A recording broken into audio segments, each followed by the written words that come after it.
I just wanted to do a quick unboxing of this SIG P226. This came from Palmetto State Armory as one of the unissued police trade-ins.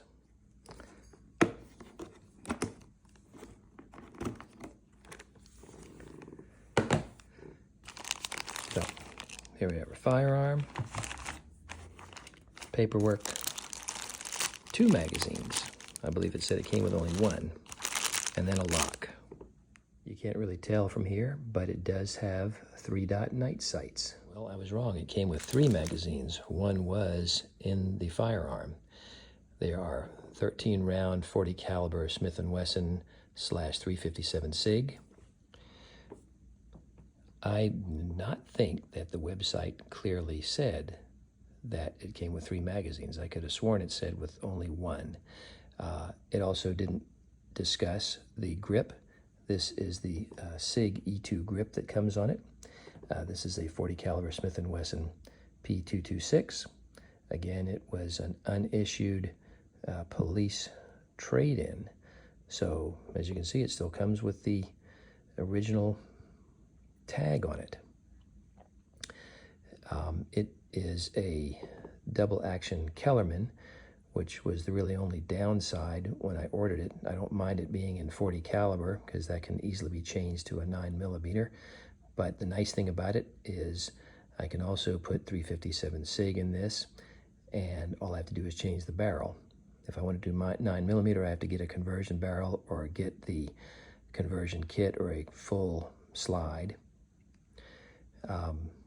I don't mind the double action Kellerman so much. I've never fired one, but I'm going to check it out, and I'll probably do a comparison video with another firearm I have that is a double action single action SIG. I'm doing this single-handed, but I did want to show the trigger pull, which is different on the double action Kellerman. It has 2 resets, which you've probably seen videos on that, but just to notice, if I hammers all the way down, this has been uncocked and the gun is empty. I've already checked that several times offline. When you pull on it, it's pretty tight, and it resets all the way out.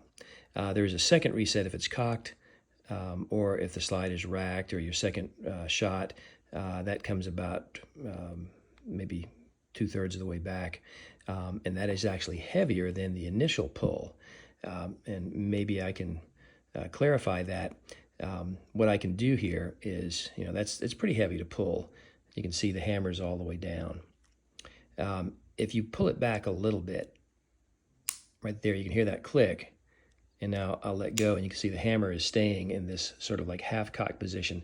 That's what it normally does after you fired a shot.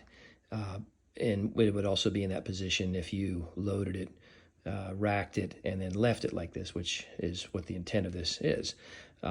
However, when I pull now, it's much easier, and the trigger or the hammer starts to move just as you pull this back.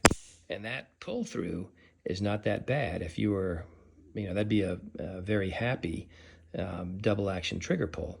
Now, there are 2 resets, like I was saying. However, that's a full reset because the slide didn't actuate.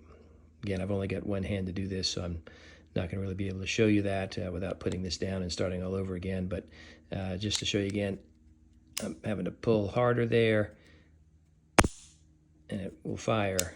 But if I pull just like that and let it go, now it's much easier to pull. And that's where you'd be typically using it from.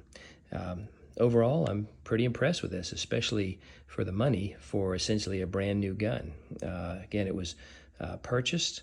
It was never issued. The box was likely never opened, other than someone just opening it on intake to verify, yeah, we got what we said we were going to get, and then they just put it in a vault in the armory and never issued it to anyone. So I'll be doing more videos, perhaps a comparison video between this and a SIG P225 that I have, as well as a P320 AXG Pro, and maybe a few other SIGs. We'll look at size comparison and things like that.